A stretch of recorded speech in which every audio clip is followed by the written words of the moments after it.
Buenos días con todos. Gracias por estar aquí. Antes del almuerzo vamos a hablar de la transición energética y un poco centrar la conversación en dónde estamos y hacer referencia a cuál es el rol del gas natural, como lo dice el tema de este panel, y del hidrógeno. Para empezar e ir directo al grano, quería en esta parte conversar un poco sobre dónde está ahorita la transición energética desde una mirada global, regional, conversar un poco de qué es lo que están haciendo concretamente las compañías. Tenemos aquí en el panel a Shell, a Repsol, que son empresas que tienen presencia en el Perú, pero además están haciendo muchas cosas en el mundo en transición energética, y también una reflexión con Arturo de cómo vamos localmente y cómo se alinea lo anterior con esto que está pasando de manera global. Entonces quería empezar por ti, Carlos, que nos comentes un poco el contexto internacional. Beatriz, muchas gracias. Muchas gracias a Prensa Grupo por la organización de este evento y por la invitación a participar en el mismo. Es un agrado estar acá, es un agrado siempre estar en Lima, además, se come muy bien. Y, en fin, estamos en uno de los paneles de conversación ya del segundo día de la conferencia. Es difícil decir cosas nuevas respecto a las que se han dicho previamente, pero en fin, vamos a hacer el esfuerzo, para eso nos invitaron. Y primero quería partir señalando que no hay una transición energética, sino que hay tantas como países y realidades existen, y que cada país construye su ruta hacia la carbono neutralidad a partir de los recursos que tiene, de la realidad económica que tiene también, y la meta sí en común a todas las transiciones es avanzar decididamente hacia la carbono neutralidad. E insisto, hacia la carbono neutralidad, no hacia el fin de los combustibles fósiles, como muchas veces se ha tratado de instalar y hacer sinónimo entre transición energética y fin de los combustibles fósiles. No es el caso. A lo que estamos emplazados como humanidad es justamente alcanzar la carbono neutralidad, y cada país lo va a hacer dependiendo de las metas y plazos que se haya fijado de acuerdo a su propia realidad. Y en ese sentido vamos a ir viendo, y estamos viendo, una cada vez mayor inserción de energías renovables como el hidrógeno verde y de energías renovables variables en la generación eléctrica, sobre todo solar y eólica. Cada vez estamos viendo un esfuerzo mayor de los países, de las compañías, por limpiar sus respectivas matrices, y entonces ahí surge la pregunta: ¿hasta cuándo el gas va a ser necesario para sostener los sistemas energéticos? Y yo les digo que al menos en el caso que conozco más de cerca, que es el de Chile, va a seguir siendo necesario incluso después del año 2040, está por verse lo que va a pasar en el 2050, cuando en mi país haya una importante inserción de energías renovables. Más del 90% del parque de generación eléctrica al año 2040 va a ser solar y eólico en Chile, y va a haber una gran inversión en baterías y en otras tecnologías de almacenamiento. Sin embargo, para eventos en que de baja probabilidad pero de alto impacto, como son las sequías eólicas o episodios de indisponibilidad solar, el gas natural va a seguir jugando un rol. Nosotros acabamos de encargar un estudio a un consorcio de universidades de las más prestigiosas en Chile, y ellos determinaron que más allá del 2040, cuando el gas seguramente represente del orden de un 5% de nuestra matriz de generación en Chile, una matriz de generación que va a ir creciendo, va incluso a seguir siendo despachado en días puntuales en que haya indisponibilidad de las energías renovables, lo que está documentado que ocurre y ya ha pasado en nuestro país. Entonces, mantener la infraestructura de gas para sostener los sistemas energéticos va a ser muy importante, y lo hablaremos más adelante. Para ello es necesario no solamente el esfuerzo de las empresas para mantener estas infraestructuras, sino también las señales regulatorias que se envíen para financiar la operación de estas infraestructuras y tenerlas a disposición de los sistemas para cuando sea necesario. Y desde el punto de vista de las innovaciones tecnológicas, contarles algunas de las que ya estamos viendo en Chile y que tienen que ver con las moléculas. No hay que olvidar que las moléculas van a seguir siendo una parte importante de nuestra matriz. En Chile ya tenemos un piloto de blending de gas natural con hidrógeno en una ciudad que está a 500 kilómetros al norte de Santiago, que se llama La Serena, y que abastece del orden de los 1.800, 2.000 hogares y pequeños comercios que ya están recibiendo hoy en día mezclas de gas natural con hidrógeno. Se espera que lleguen, que alcancen hasta un 20% de hidrógeno a medida que las pruebas así lo vayan permitiendo. Tenemos también desde hace unos años en Santiago un proyecto que más que un proyecto piloto, es un proyecto que está financiado y que consiste en la incorporación a la red de Santiago de cantidades crecientes de biometano que vienen del principal vertedero de Santiago, de la Farfara. Se extrae el biogás, se metaniza y se inyecta en la red de gas natural, y de esa manera se distribuye un gas con mayor componente renovable, lo que a partir de la experiencia de Europa estamos viendo que es el tránsito natural de la distribución de gas hacia gases verdes y renovables. Y finalmente, en el sur del país, en Chile, tenemos ya operativo un proyecto piloto para fabricar combustibles sintéticos a partir de una mezcla entre hidrógeno verde y captura de carbono. Este proyecto, que es de la empresa HIF, tiene vendida toda su producción al año 2030 a la fabricante de autos alemana Porsche, y ese proyecto innovador va a permitir, o vamos a ver cómo funciona, pero debiera permitir extender la vida de los motores de combustión más allá del año 2030 con un combustible carbono neutral. Bueno, vamos a tener tiempo para seguir conversando, pero creo que hablé bastante sobre transición y futuro. Y gas. Sí, la verdad es que, como ha mencionado Carlos, hay un sinnúmero de nuevos negocios que combinan temas nuevos energéticos, energías limpias, innovación. Vamos a ir hablando de eso más adelante. Pero queríamos saber, Shell, ¿qué está haciendo Shell en el mundo? Escuchamos muchas cosas y ahora tenemos la oportunidad de directamente de Martín conocer esos proyectos alineados con transición energética. Cuéntanos, Martín. Sí, muchas gracias, Beatriz, y buen día a todos. Yo voy a hablar un poco de lo que hacemos en Shell a nivel global, pero quiero empezar por decir que estamos de acuerdo con que la transición energética va a tener que ser balanceada y ordenada. Eso quiere decir que tenemos que seguir satisfaciendo una demanda de energía creciente mientras reducimos las emisiones. También coincido con Carlos de que no va a ser lo mismo lo que haga China que lo que haga Perú. Vamos a ver distintas evoluciones en distintas regiones y países. Y lo otro que es dinámico, que no sabemos cuál va a ser la solución final que nos va a llevar a tener cero emisiones netas, que es el objetivo que tenemos que lograr. Habiendo dicho eso, tenemos que acelerar esta transición del mix energético actual, donde predominan los hidrocarburos, a alternativas energéticas con menores emisiones.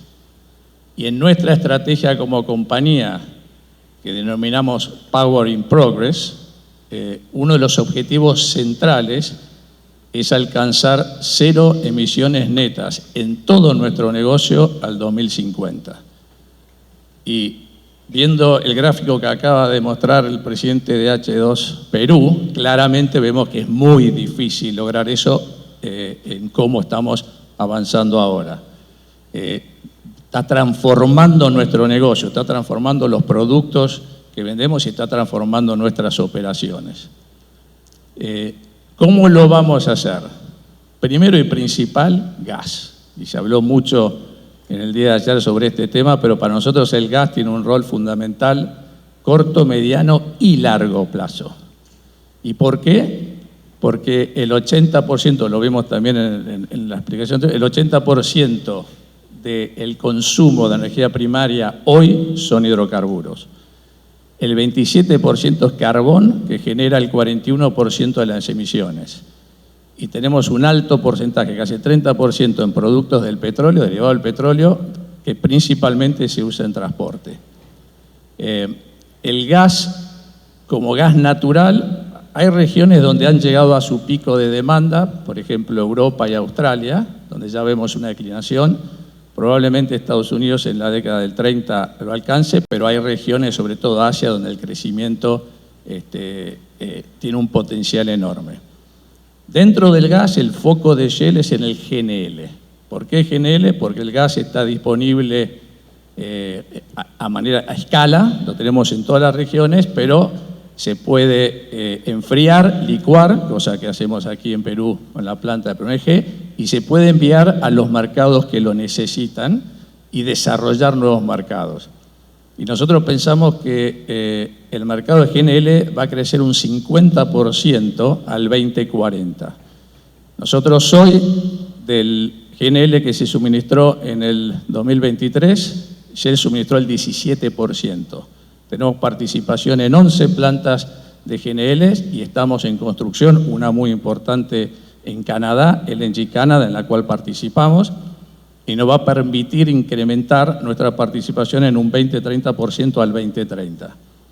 ¿Y dónde va a venir este crecimiento de GNL? Va a venir sobre todo en los países de Asia, donde el carbón sigue siendo fundamental tanto en la generación eléctrica como en la industria pesada. El 50% del cemento y acero que se produce que consume el mundo se produce en China. Y las emisiones de la industria de acero en China en un año son iguales a las emisiones de Gran Bretaña, Alemania y Turquía, todos juntos. Y si vemos en los países de la OECD, el crecimiento de la industria pesada, que es donde se encuentran estos cemento, carbón, acerías, vemos que es bastante estable, mientras que en los países fuera de la OECD ha crecido, se ha triplicado desde el año 2000 hasta ahora. Entonces, el gas tiene un rol fundamental, ya hemos hablado bastante y no voy a mencionar que obviamente genera menos emisiones que el carbón y los derivados del petróleo. Pero para que el gas tenga un futuro a largo plazo, necesitamos reducir las emisiones del gas y necesitamos generar gas cuyas moléculas tengan menor contenido de carbono. Estoy hablando de hidrógeno, estoy hablando de metano sintético, de biogás. En ese sentido, nosotros nos hemos fijado objetivos específicos y al 2030, como también se explicó en la visión anterior, de reducir, por ejemplo, las emisiones de nuestras propias operaciones en un 50% respecto del 2016 al 2030. Y venimos cumpliendo porque al 2023 hemos bajado un 30% de las emisiones. ¿Y cómo lo hacemos? Por supuesto que con eficiencia, utilizando energías renovables, solar y eólica para nuestras, por ejemplo, plataformas de offshore, pero también, muy importante, transformando nuestro negocio. Y en ese sentido, si vemos el negocio de downstream, estamos desinvirtiendo en refinerías y convirtiendo lo que llamamos Energy and Chemical Parks. O sea, tenemos las refinerías y las petroquímicas juntas y el futuro de esto es que sean lo que denominamos Energy Hubs, donde vamos a agregar la producción de hidrógeno, biogases y captura y almacenamiento de carbono para cerrar el ciclo. Un ejemplo que quiero dar es lo que hacemos en el Energy and Chemical Parks de Rotterdam, donde tenemos una refinería, tenemos la parte química, estamos construyendo el electrolizador, creo que es el más grande que habrá en el mundo porque tiene 200 megavatios de capacidad, va a producir 80 toneladas de hidrógeno. Ese hidrógeno se usa en los procesos de refino y químico, pero también se licúa y almacena y se entrega a través de estaciones de servicio a sectores del transporte y alguna industria. Y aparte estamos con captura y almacenamiento de carbono, o sea, el carbono de la refinería se captura y se almacena en yacimientos que tenemos offshore.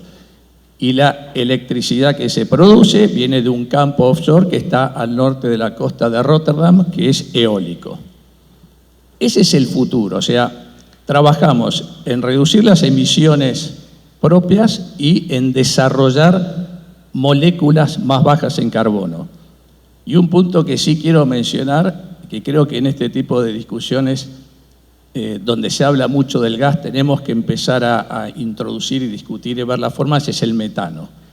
El metano, el futuro del gas depende que controlemos las emisiones del metano. El metano tiene una vida más corta que el CO2 en cuanto al impacto en el medio ambiente, pero en el corto plazo tiene mucho más impacto que el CO2.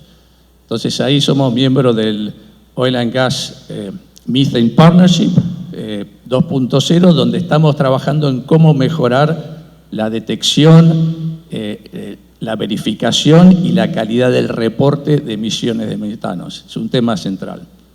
Pero aparte de las emisiones propias, tenemos que trabajar con nuestros consumidores, porque más del 90% de las emisiones de Shell en realidad son de los consumidores que utilizan los productos que nosotros le vendemos. Entonces tenemos que trabajar con esos sectores y nos estamos focalizando principalmente en transporte y en industria pesada.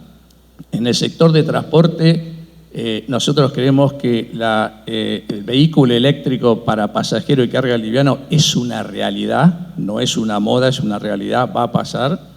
El 25% de los vehículos que se están fabricando ahora son eléctricos. Y en ese sentido nos estamos focalizando en lo que son los cargadores eléctricos, los EV chargers, donde tenemos 56.000 cargadores hoy instalados y pensamos llegar a 200.000. Y en el sector de transporte, aparte de biogás, estamos trabajando con hidrógeno, también el gas, el GNL, por ejemplo en el sector de shipping, para los cargaderos de containers, donde tenemos hoy 15 puertos donde hacemos bunkering de gas.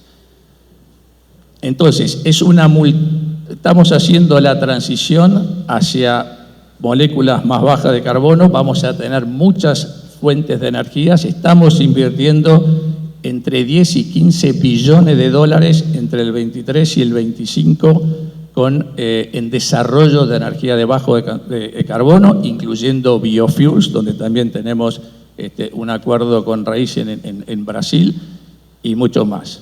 Pero creo que se me acaba el tiempo. Bueno, sí, acá estaba un poco escribiendo porque hay un tema acá de logística. Acá el amigo Carlos se va a tener que ir al aeropuerto y ya saben cómo es el tráfico de Lima, pero ahí seguimos hablando de la transición energética. Luis, cuéntanos en qué está Repsol en la transición energética global. Después vamos a ir al local, pero hablemos un poquito, gracias Martín, hablemos de la parte internacional, también contigo. Sí, muchas gracias, buenos días a todos y gracias por la invitación.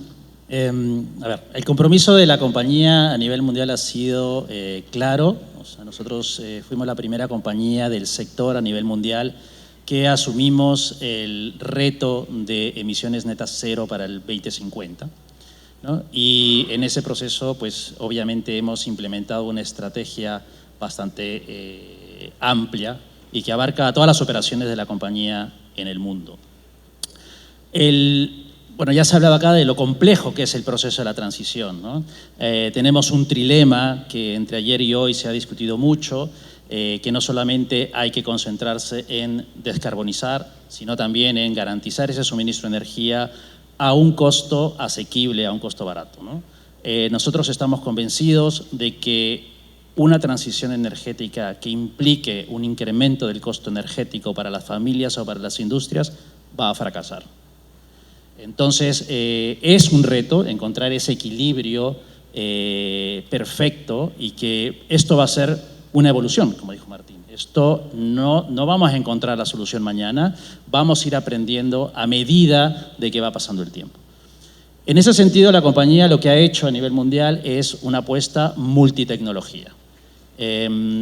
Si bien creemos que la electrificación y las renovables van a ser importantes y van a jugar un papel importante en esta transición, enfocarse solamente en eso sería un error, ¿no? Y ya tenemos algunas experiencias en algunos países, basta ver lo que ha pasado en Alemania este año con el incremento de energía que han sufrido los agricultores o que han tenido que empezar a prender sus plantas de carbón porque las renovables han fallado y por los temas geopolíticos que han habido, pero ya estamos aprendiendo de algunos caminos que han tomado algunos países y es bueno siempre aprender y no tratar de cometer los mismos errores, ¿no? Así que Repsol, en una apuesta multienergética, sí estamos apostando por electrificación, eso no quiere decir que no lo hagamos, estamos apostando en renovables, sobre todo en algunos países donde la legislación es atractiva, hablo de Chile, Europa, España sobre todo, y Estados Unidos. Pero también estamos en otras líneas tecnológicas. Por ejemplo, estamos apostando en combustibles renovables, que son los combustibles que, a partir de la basura orgánica, del aceite de cocina que se desecha, sacamos diésel, ¿no? Somos líderes en la producción de ese combustible ya en Europa y ya lo estamos despachando a clientes finales en estaciones de servicio en España, por ejemplo, 100% renovable. Entonces, ahí ya tenemos un esquema de economía circular que no emite emisiones adicionales al ambiente. Paralelamente también otras tecnologías como el hidrógeno verde, pero también hidrógeno de bajas emisiones. Captura de carbono, fundamental, y ahí es un capítulo que hay que conversar, porque cuando esto se desarrolle, que posiblemente va a ser más pronto que tarde, va a ser una línea de acción bastante importante en la transición. En general, para darles una idea, el CAPEX global de la compañía que estamos dedicando a iniciativas bajas en carbono es casi la tercera parte del CAPEX de toda la organización. Así que esa es un poco la línea que estamos siguiendo.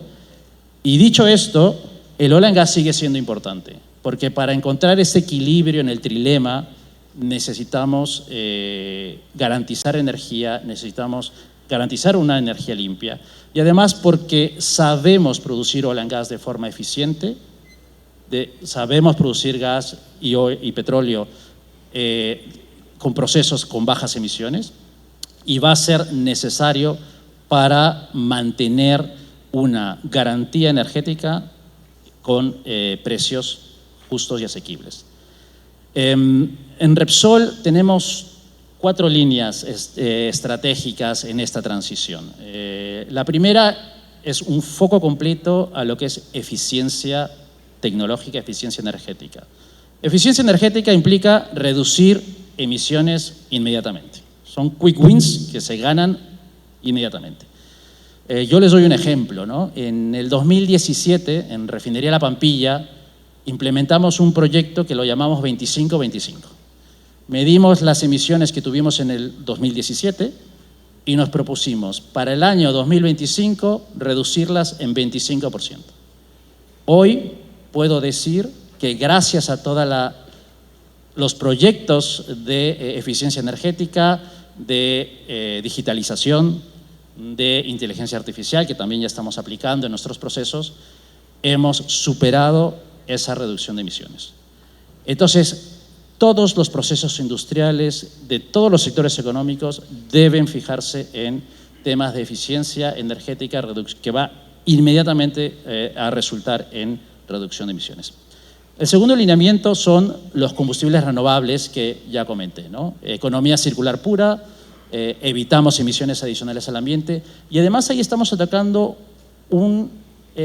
algo que dijo Martín, es la emisión que producen los consumidores finales. Gracias a estos combustibles que provienen de desechos, estamos atacando el Scope 3 del indicador de emisiones, ¿no? Y estamos ahí colaborando en esa reducción, evitando de que los consumidores finales incrementen las emisiones.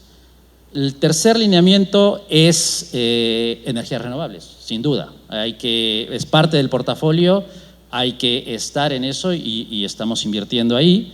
Y el cuarto es captura de carbono.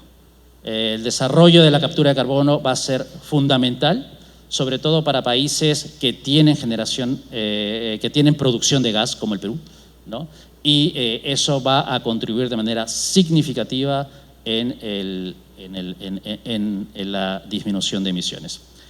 En Perú, y bajo un poquito a Perú, aprovecho en este marco global, bajo a Perú, porque aquí tenemos refino, tenemos el upstream, tenemos la comercialización, estamos en canales comerciales. Ya en la refinería estamos produciendo ya combustibles amigables con el medio ambiente. Desde el 2016, hace 8 años ya toda nuestra producción es de bajo contenido de azufre, y no solamente bajo contenido de azufre, sino hemos disminuido considerablemente los nitrogenados, el material particulado, etcétera. Y en el upstream estamos en el lote 57 y en Camisea, como hemos visto en el video que precedió a mi presentación, que no estaba así, no sabía que le iban a poner justo antes, pero pues la imagen creo que fue mucho mejor de lo que yo puedo hablar. Sí, consideramos que hay que poner todas las variables en la canasta, y este tiene que ser un tema técnico y menos dogmático, ¿no? Por ejemplo, les doy un ejemplo. La energía que produce, hemos hecho un cálculo, ¿cuál sería el equivalente de la energía que produce el lote 57? El lote 57 que operamos nosotros es el 15% de la producción de hidrocarburos del país, ¿no? Hicimos un cálculo, número estimado, pero creemos que bastante preciso, de cuánto terreno necesitaríamos, ¿no? Inundar de paneles solares para tener la misma cantidad de energía, ¿no? Y resulta que necesitaríamos un área geográfica de 1.500 veces el área geográfica del lote 57. 300 kilómetros cuadrados, que son 40.000 canchas de fútbol, para que la tengan más simple, ¿no?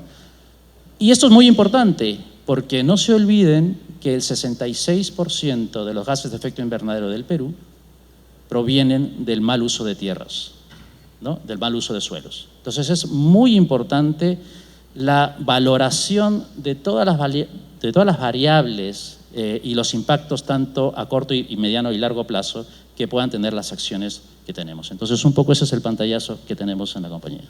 Gracias, Luis. Y siguiendo con Arturo, a la luz de lo anterior, ¿cuál es el alineamiento o desalineamiento que ves en el Perú a propósito de cómo va la transición energética en el mundo? Muy buenos días con todos, gracias Beatriz por el pase y saludar a todos aquí en la audiencia. Yo creo que estamos alineados, pero no tanto como deberíamos estar alineados, porque lo que ha pasado en el Perú es lamentablemente en el sector energético resultado de la volatilidad política. ¿Y eso qué implica la volatilidad política? Que no ha habido una continuidad en la política energética alineada con la transición de una manera bastante consistente. Entonces, no nos damos cuenta en el Perú que tenemos una buena línea de base energética para poder hacer esta transición energética customizada, o lo que yo diría tropicalizada al Perú. Como dijo Martín, van a haber diferentes maneras de ver la transición energética en diferentes países. Y esta no es la primera vez que tenemos en la historia de la humanidad una transición energética, han habido varias transiciones energéticas. Entonces, lo importante de esta transición lo novedoso es la lucha contra el cambio climático. Poner un tope a las emisiones de dióxido de carbono para evitar que la temperatura suba por encima de los 2 grados. Estamos a 1.4 grados ya, por lo cual la situación es bastante alarmante, y en el Perú lo que tenemos es una vulnerabilidad climática muy grande, ¿no? Asociado a la deglaciación de los Andes, que es un fenómeno que ya está ocurriendo, y por eso que hay un riesgo hidrológico bien grande, que lo estamos viendo ya en Ecuador y en Colombia, directamente con las sequías fuertes que están habiendo. Y son países pues que tienen una deficiencia importante porque no tienen un respaldo energético que permita compensar esa intermitencia o esa escasez de recursos renovables. Y en ese caso hablamos del gas natural, ¿no? Y por eso yo decía que la línea de base del Perú es muy buena, porque nosotros tenemos el yacimiento de Camisea, ¿no? Tenemos reservas probadas y tenemos recursos por explorar. Y esa debe ser la palanca, ¿no?, para que el Perú afronte la transición energética, porque el gas natural, ya se ha dicho en otras presentaciones aquí, es la bisagra y el seguro ante la penetración de fuentes renovables, ¿no? Que es una tendencia que va a venir, ya en el Perú se está desarrollando.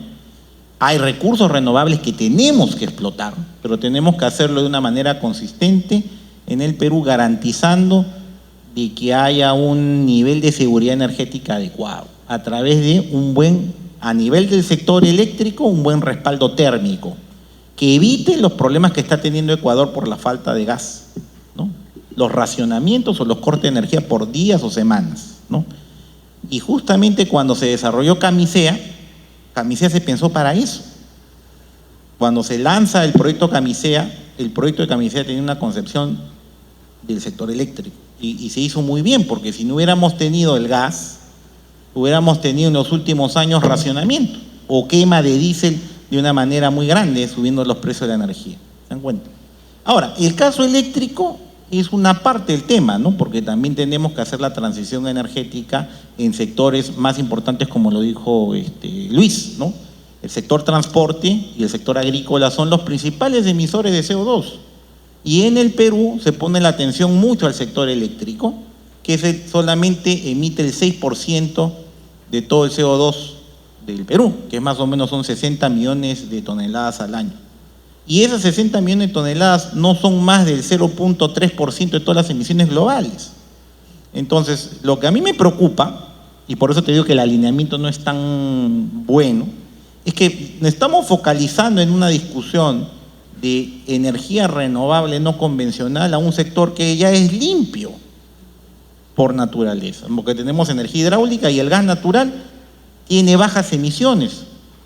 Lo que no debemos permitir es que entre el diésel, ¿no? El diésel es el que genera los costos altos y la mayor cantidad de emisiones, ¿no?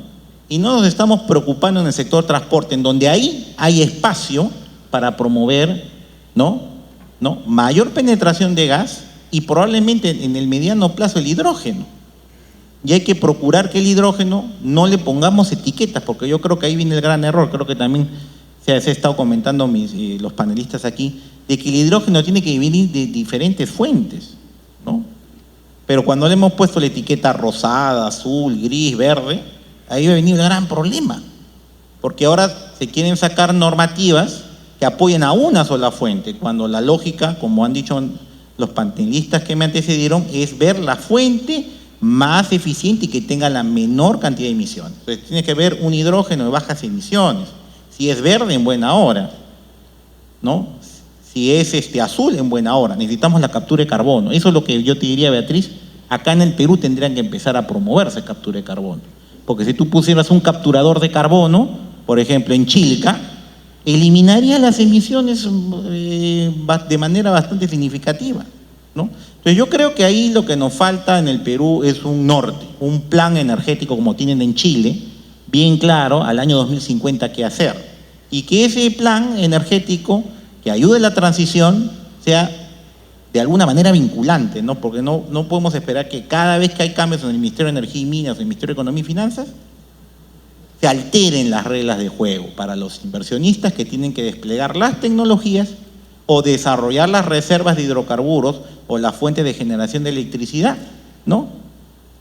De una manera arbitraria o irracional. Yo creo que ese sería el punto del Perú. En líneas generales, para concluir, estamos alineados. Yo creo que podríamos mejorar nuestro alineamiento con una política consistente y evitar rótulos a las fuentes de energía. Debemos buscar la fuente de energía más eficiente, más barata, que minimice el costo para los usuarios. Yo estoy de acuerdo con eso, ¿eh? No podemos hablar de una transición energética que sea cara para el usuario, porque eso ya sería inequitativo e injusto. Eso es lo que tenemos que hacer en el Perú. Gracias, Arturo. Y siguiendo, ya entrando a la segunda vuelta, Martín daban un punto muy importante señalando que la transición energética también hay que mirarla por jurisdicción, ver la oportunidad del gas natural, que creo que está siendo reflejada, y en el caso de Perú sobre todo, que tiene el recurso. Entonces hablemos de eso, o sea, ¿cuál es la oportunidad del gas natural? Pero mencionemos, porque ya ustedes lo han ido comentando, la oportunidad del gas natural y del hidrógeno, O sea, ¿cómo la ven, no? ¿Cuál es la coincidencia? ¿Hay sinergias? ¿Cuáles son esas posibilidades? Por favor, tu mirada, Carlos. Bueno, qué agrado estar con un panel como este, ¿eh? Qué nivel de coincidencia y qué gusto escuchar el compromiso de la industria del gas por ofrecer una alternativa cada vez más limpia, tanto en cuanto al producto, un gas más verde, con contenido de gas renovable, pero también en cuanto a las operaciones, minimizando nuestra huella de carbono, pero especialmente de metano. Qué gusto escuchar los compromisos de Shell, por ejemplo, en esta materia, que está a la vanguardia y que nos permite mostrarle al mundo verde que nos ve a nosotros como enemigos, que nosotros estamos ocupándonos proactivamente de los pasivos que tenemos, porque hay que reconocerlo. El tema de las emisiones de metano es un pasivo, pero lo estamos abordando proactivamente como Shell da cuenta de ello. El gas natural y su infraestructura ha cobrado importancia en la discusión energética a partir de lo que señalaba Luis, a partir del famoso trilema que sugiere que los sistemas energéticos sanos equilibren la sostenibilidad, pero también la accesibilidad, no a cualquier precio, y la seguridad. O sea, la energía tiene que estar disponible. Lo que quedó demostrado tras la invasión de Rusia a Ucrania fue justamente la importancia de que la infraestructura de gas esté disponible para sostener los sistemas que al incorporar cada vez mayor cantidad de energías renovables variables necesita una fuente flexible y disponible en todo momento que le dé robustez a los sistemas energéticos.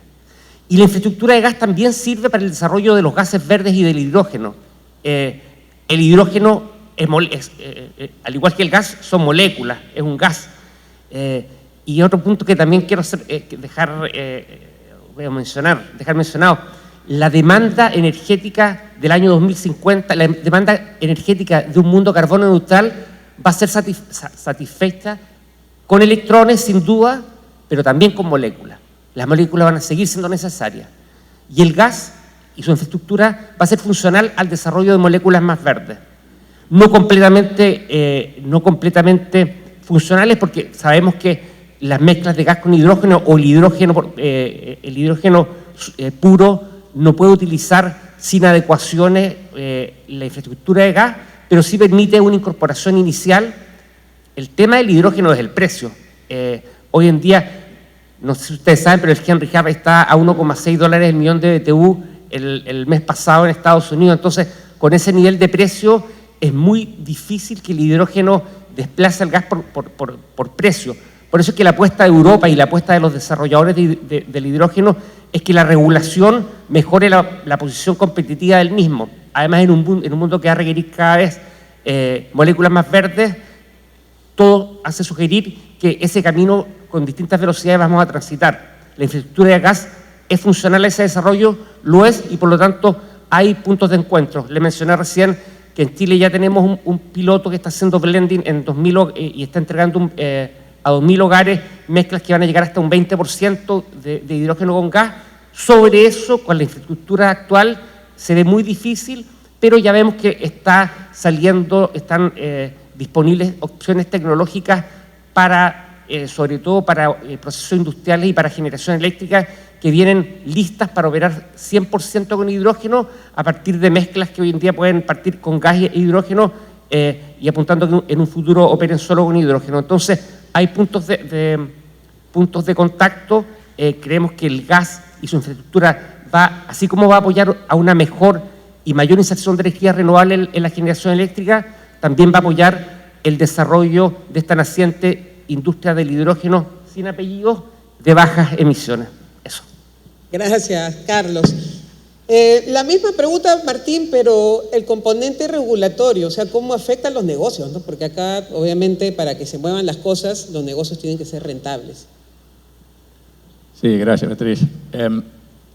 Escuchando un poco lo que se discutió ayer y hoy, claramente tenemos que transitar de un modelo energético que tenemos hoy a uno en más bajas emisiones de carbono, y eso implica un desarrollo de tecnología un desarrollo de infraestructura, un cambio en el comportamiento de los consumidores y de los que invierten, y para eso se necesita una regulación que dé señales, ¿no? Y que incentive a esos desarrollos y que apoye esos desarrollos. Para nosotros un punto fundamental es que haya un precio a las emisiones de carbono, de CO2. Porque si se le pone un precio y hay un costo, la gente, al tener este costo, va a tratar de reducirlo. Y hoy más o menos de las emisiones, un 20% hoy tiene un valor. Se le pone un precio, ya sea con un impuesto, lo que es el carbon tax, o con un sistema de cap and trade y generación de sistemas de trading de emisiones. Eso tiene que crecer. Si nosotros vemos los NDCs de los países, de 80% de los países que han presentado sus commitments, 80% dice que va a generar un mercado de carbono. Para nosotros eso es fundamental. Hemos trabajado últimamente con Brasil, que creo que ya estaba a nivel Senado y va a salir la ley de emisión de mercado de trading de carbono. Lo hizo México y por supuesto está en Europa, Estados Unidos, en los países desarrollados. Eso es fundamental porque da una señal económica a que tiene que haber un cambio en los comportamientos y en las inversiones. El segundo punto para mí a nivel de regulación que es importante, lo hablamos, es el tema de reducir las emisiones, el metano, y ahí más que la regulación también es la participación de las empresas. Nosotros somos socios fundadores, como le dije anteriormente, del Oil and Gas Methane Partnership. Lo que se hace ahí es se trabaja en ver cómo mejorar la medición y la detección. Creo que cuanto más empresas se unan a este sentido, mejor. Regulación que incentive estos cambios en tecnologías. Estamos hablando de captura y almacenamiento de carbono. Hoy el modelo de negocio de la captura y almacenamiento de carbono no es rentable y no es claro cuál va a ser el negocio futuro. Entonces nosotros hay proyectos que los hacemos con importantes subsidios de los gobiernos y otros que los hacemos para formar estos energy hubs que mencioné, porque apostamos al futuro y apostamos al desarrollo de, por ejemplo, el hidrógeno azul que requiere esto y a meter biogás en nuestros procesos y capturar el CO2. Pero va a haber que evolucionarlo. Y por último, algo que mencionó, que me pareció interesante Enrique Martínez en uno de los paneles, que dijo, para que haya inversión hay que dejar hacer. Y es el tema de los permisos. Los permisos se tienen que acelerar. En Estados Unidos tenemos el Inflation Reduction Act, que claramente ha traído un montón de incentivos para que se desarrollen las energías bajas en carbono, pero es problemático conseguir los permisos para hacer los proyectos. Y si queremos que la transición se acelere y tenemos que probar diferentes tecnologías, es fundamental que hagamos algo respecto al tiempo que lleva conseguir los permisos para llevar adelante. Y no es un tema de reducir controles o hacer cualquier cosa, es un tema de tener los recursos y el profesionalismo de gente que pueda evaluar los distintos proyectos y dar los permisos de forma rápida. Y por último, vuelvo a repetir, nosotros trabajamos en lo que son las emisiones de Scope 3, que son las emisiones con nuestros clientes, y trabajamos con sectores.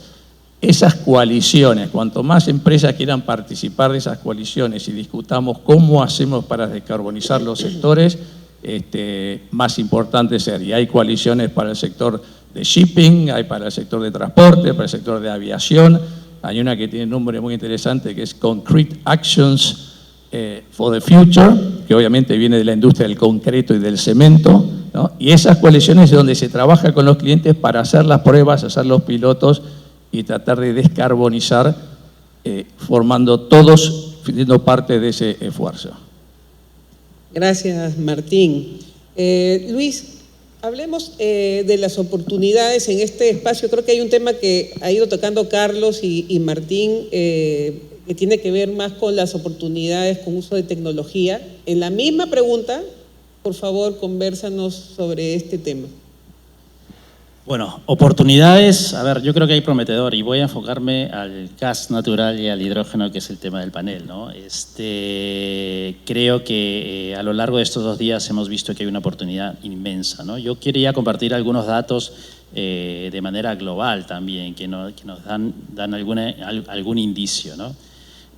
Por ejemplo, tenemos economías en el mundo, Estados Unidos redujo sus emisiones casi en un 4% del 23 al 22. Y básicamente, fundamentalmente lo hizo cambiando carbón a gas. Entonces, ahí hay un driver que te dice, aquí hay una oportunidad. Y es una oportunidad que deberíamos aprovechar como país, siendo productores de gas y teniendo todas las reservas de gas que tenemos, ¿no? Otro dato interesante, las 2/3 partes, casi un 60% de la energía eléctrica en China se producen con carbón. Entonces, es un dato interesante.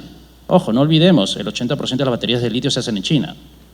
O sea, estamos electrificando el mundo con productos que generan carbón. Entonces, no hay que perder de vista esa visión global, pero también no como que nos asuste, sino hay que verlo como una oportunidad de ya pensando en Perú, una oportunidad país. Ahí hay un mercado, ¿no? 35% de la generación mundial de electricidad es a través de carbón. Entonces, ahí hay un quick win que podemos. El gas natural es una tecnología que conocemos, sabemos explorar, sabemos extraerla, sabemos transportarla, sabemos comercializarla. Así que ahí hay que aprovechar. Otras tecnologías, hidrógeno.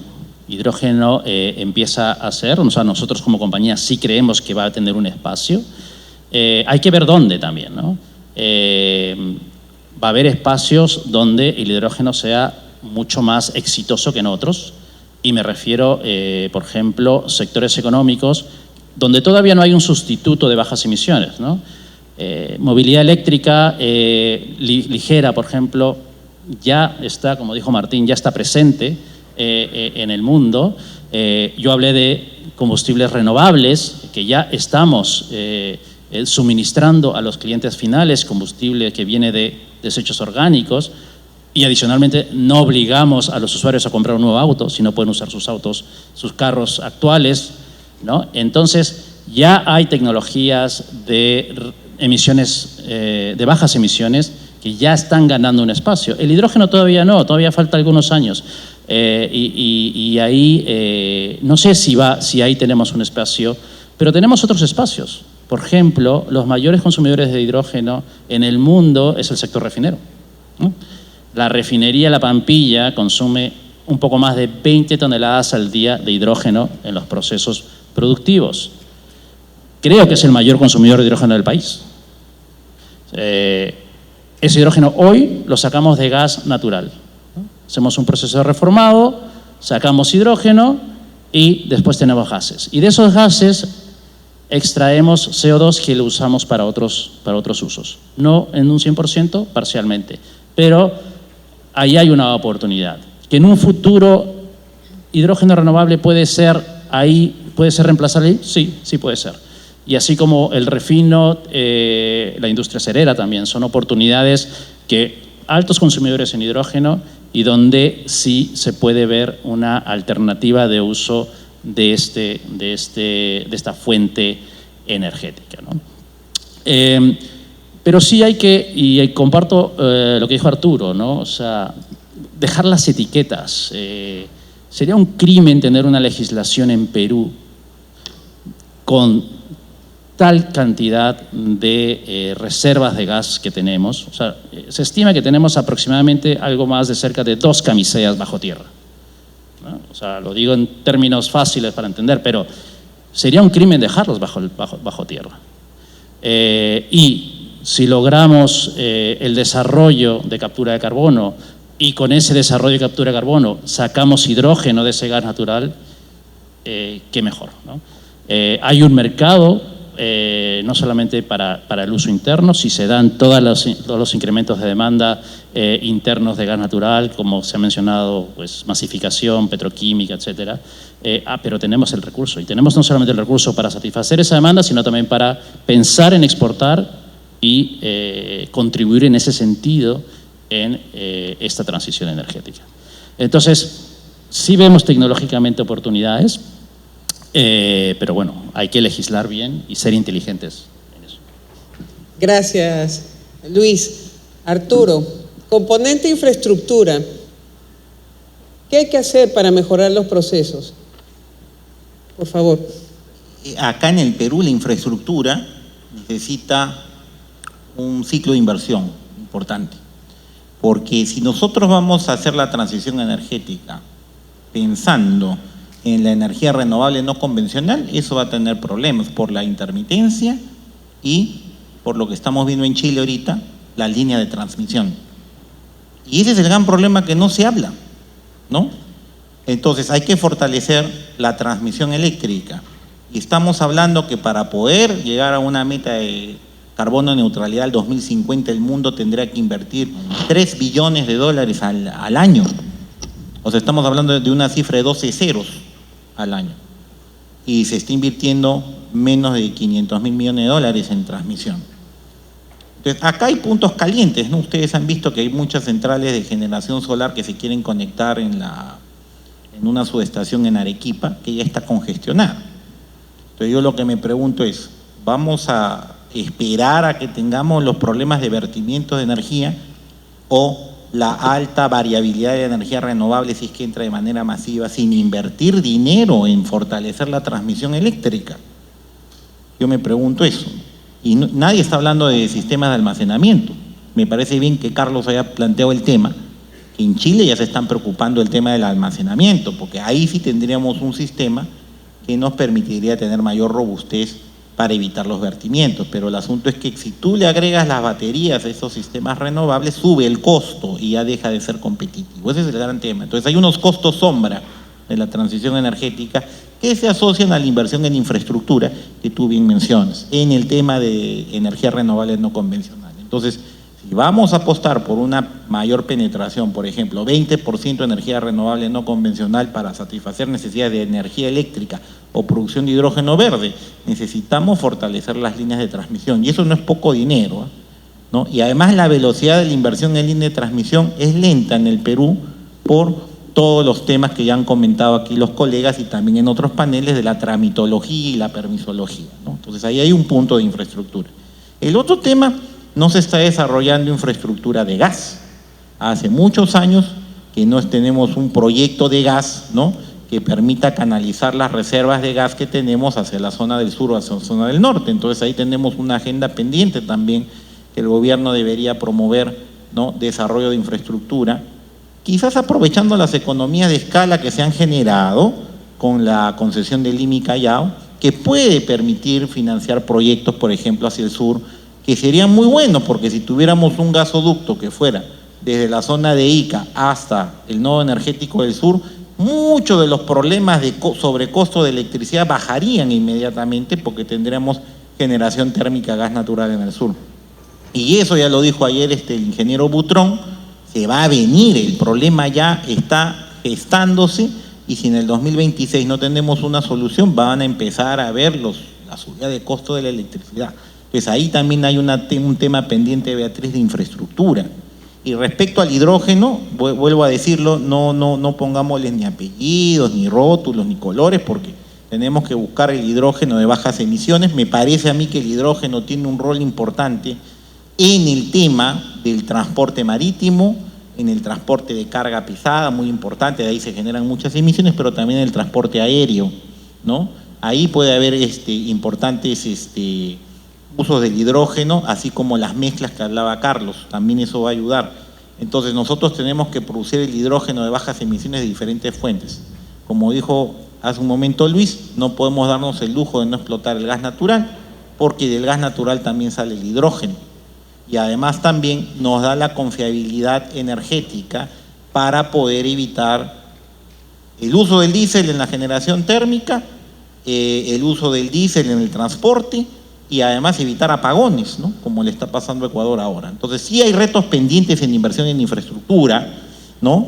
Y justamente deberíamos tener una norma o un marco legislativo promotor de la inversión muy pronto para que ya se gesten las inversiones, porque como ustedes saben, hay que invertir en exploración en temas de gas natural, es un tema urgente. Había un panel hace poquito con distinguidos panelistas respecto al tema del desarrollo del upstream, y además también en infraestructura de transmisión y transporte. Eso es bien importante, Beatriz. Gracias, Arturo. 1 minuto. Idea final, por favor, de cada uno de ustedes antes de que se nos vaya Carlos al aeropuerto. Carlos, por favor.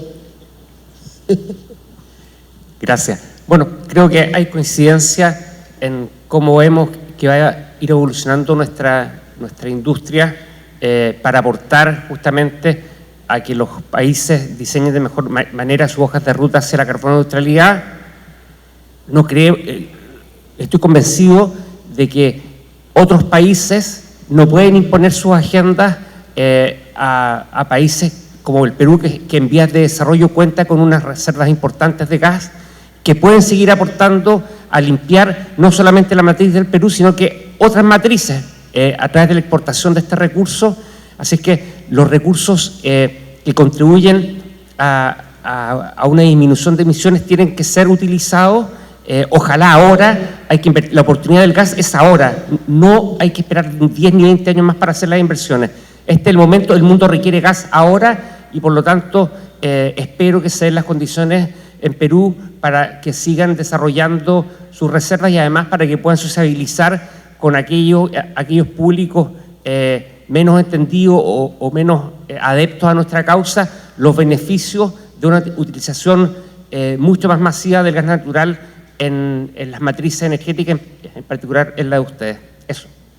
Gracias. Martín, por favor. Bueno, primer mensaje, hay que acelerar la transición del sistema energético actual al del futuro, con menos emisiones.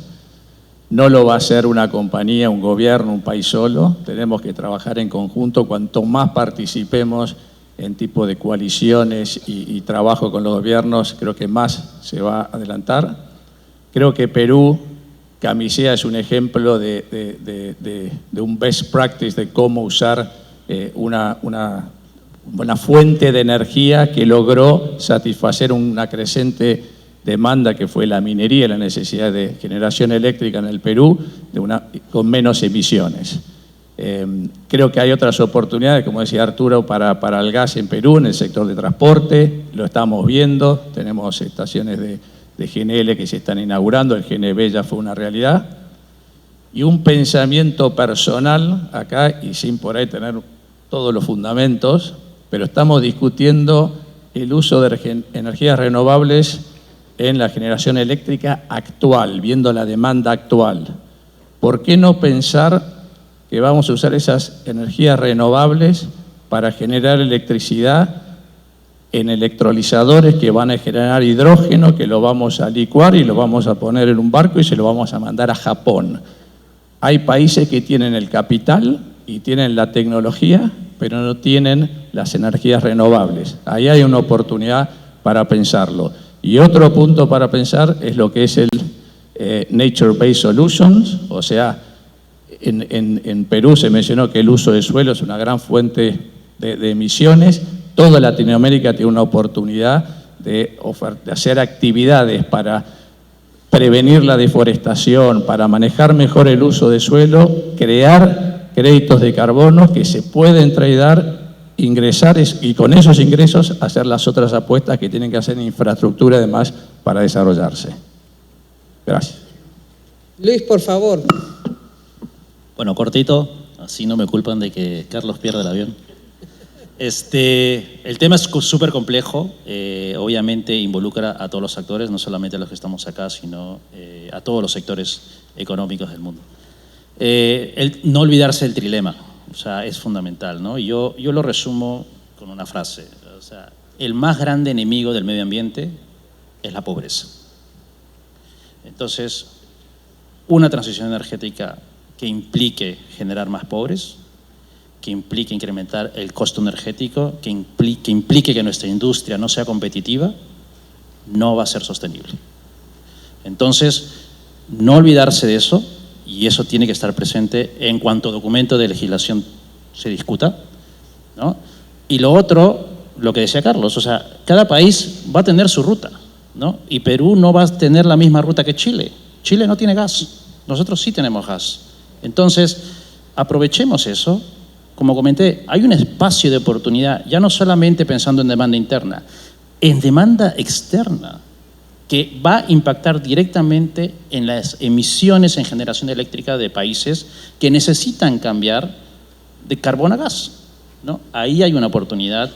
Imagínense, no solamente contribuimos con la disminución de emisiones, sino también generaríamos más regalías y que nos ayudarían a cerrar las brechas sociales que hablaron en el panel previo, ¿no? Entonces, creo que no deberíamos desaprovechar. Es un tren que se nos está yendo, ¿no? O sea, hay que subirse al tren ya y teniendo los recursos que tiene el Perú, pero no solamente los recursos, la gente. Sabemos usar gas, sabemos explorarlo, sabemos transportarlo, sabemos comercializarlo. Y eso es un asset, un activo que no todos los países tienen. Y es hecho en Perú, además. Excelente. Por favor, Muy Arturo. rápidamente, primer mensaje que quiero dejar como conclusión es: la peor energía que puedes usar es la que no tienes. Y ese es el tema que en el Perú no nos ponemos a pensar. En el Perú tenemos bastantes recursos energéticos: el petróleo, el gas, la energía renovable, potencialmente este vector energético que se llama hidrógeno, ¿sí? Entonces, explotemos los recursos en la medida que nos adaptemos a este proceso de transición energética que tiene que ser exclusivo para el Perú, como dijo Luis, lo dijo Martín, ¿no? Cada país va a tener su ruta y nosotros debemos explotar estos recursos. No nos olvidemos que los hidrocarburos generan el canon, como decía Luis, ayuda a cerrar las brechas. Y hay que explotarlo en la medida que el mercado internacional y el contexto global lo permitan antes de que sean sustituidos por otras fuentes. Eso va a ocurrir 2050, 2060. Entonces, no desaprovechemos esa oportunidad. Y finalmente, para el caso peruano, desarrollemos un sistema energético confiable, porque lo peor que podemos tener en un país es apagones eléctricos o precios de la energía caros que hagan que cualquier reforma energética no sea aceptada por la población. Eso es lo que quiero dejar como mensaje. Bueno, gracias. Hemos llegado al final. Creo que hay varias cosas que nos llevamos. Oportunidades, estamos atrás. Necesitamos reforzar regulación. Hay tema de habilitar los negocios, infraestructura, cierre de brechas. Hay posibilidades de convivencia con tecnología y otras energías, o el caso del hidrógeno con el gas natural, con algunos ajustes. Les agradezco por su pantallazo, muy contenta de cerrar el panel con ustedes y realmente gracias a cada uno por sus ilustraciones.